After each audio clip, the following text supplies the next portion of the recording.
조직신학 15장 1편 창조를 함께 강해할 김대진 목사입니다. 하나님께서는 아무것도 없는 무의 상태에서 오직 자신의 영광을 위해 우주 만물을 창조하셨습니다. 성경적 창조신앙은 이처럼 세속적 진화론과 결코 타협할 수 없는 기독교의 절대적인 진리임을 기억하시기 바랍니다. 창조의 정의와 무로부터의 창조에 대해 살펴보겠습니다. 하나님은 아무것도 없는 무의 상태에서 우주 전체를 창조하셨습니다. 창조 이전에는 어떤 물질이나 공간도 존재하지 않았고 오직 영이신 하나님만이 존재하셨습니다. 우주의 만물은 철저히 하나님의 뜻대로 존재하며 지으심을 받았습니다. 존재하지 않는 것을 마치 존재하는 것처럼 부르시는 강력한 말씀이 바로 하나님의 고유한 창조 방식인 것입니다. 이처럼 무로부터의 창조를 통해 우주는 우연이 아닌 분명한 의미와 목적을 갖게 되었습니다. 우주 창조의 궁극적인 목적은 창조주 하나님께 영광을 돌리기 위함입니다. 하나님께서는 무언가를 위해 지혜를 발휘하셨고 이는 모든 피조물에 의도가 담겨 있다는 지적 설계 이론으로 설명될 수 있습니다. 피조물이 우리에게 기쁨을 줄 때 우리는 모든 것을 만드신 하나님께 감사와 영광을 돌려야 합니다.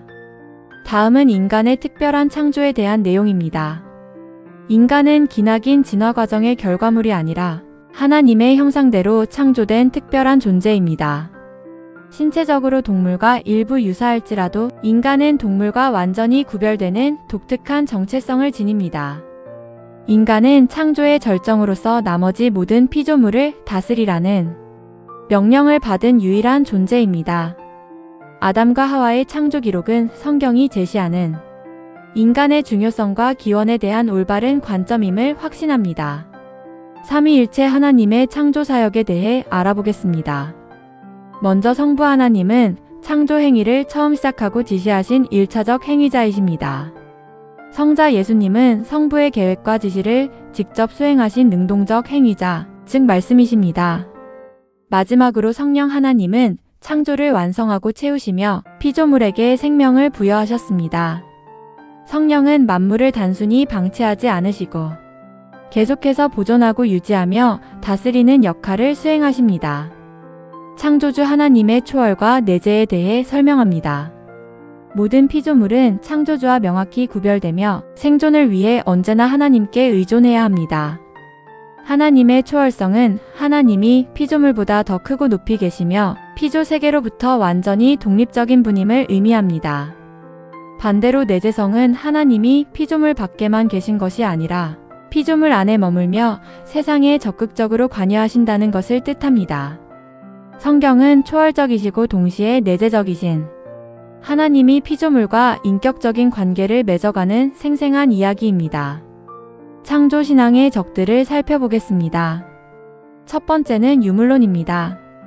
유물론은 창조주를 부정하고 물질을 전부로 여기는 사상입니다. 돈을 최고 가치로 삼는 성도 역시 실질적인 유물론자라 할 수 있습니다. 두 번째는 범신론입니다.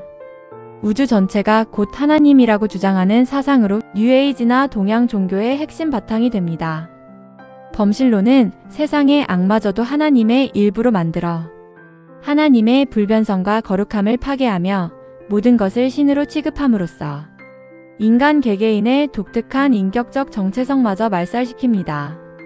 창조신앙의 적 두 번째 유형입니다.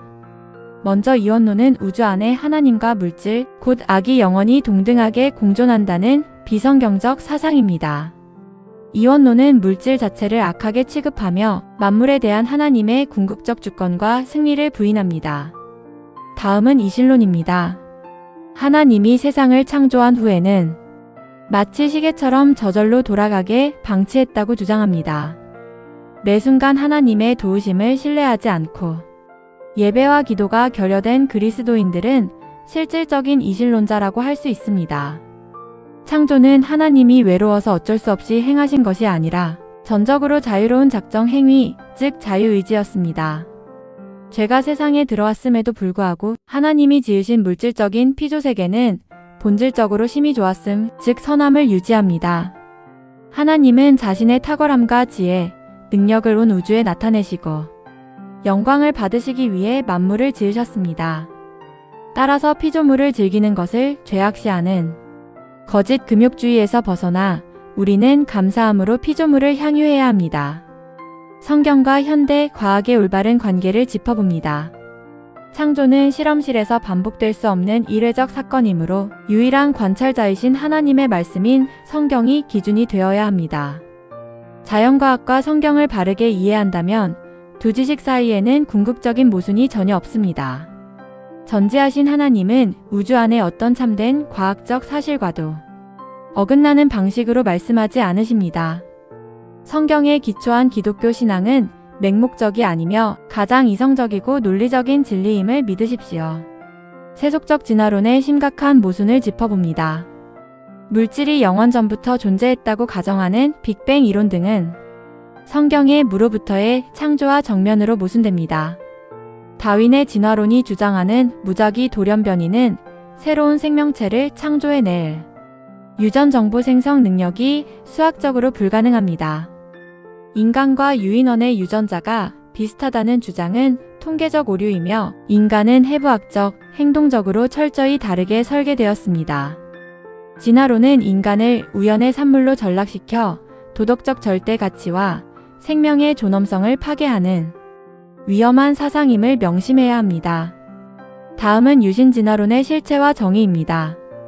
유신 진화론은 하나님이 순전히 자연적인 진화 과정을 사용하여 모든 생물을 창조했다고 타협하는 이론입니다. 하나님이 진화를 이끄셨다고 표현하지만 실제로는 하나님의 기적적이고 직접적인 개입을 부인합니다. 이는 태초의 완전한 창조 사역과 현재 피조물을 보존하시는 섭리 사역을 교묘하게 혼동시키는 것입니다.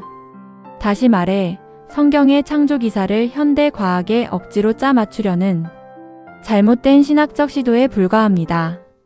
유신 진화론은 성경의 역사성을 파괴하는 심각한 문제를 안고 있습니다.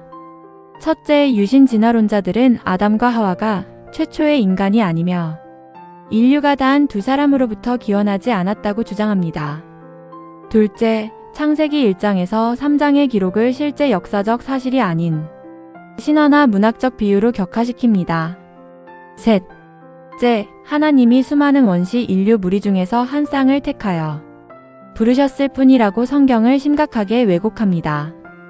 이러한 해석은 구원의 출발점인 아담의 원죄 교리를 붕괴시키며 결과적으로 예수 그리스도의 구속 사역마저 부정하게 만듭니다. 우리는 창세기 기록의 절대적 권위를 수호해야 합니다.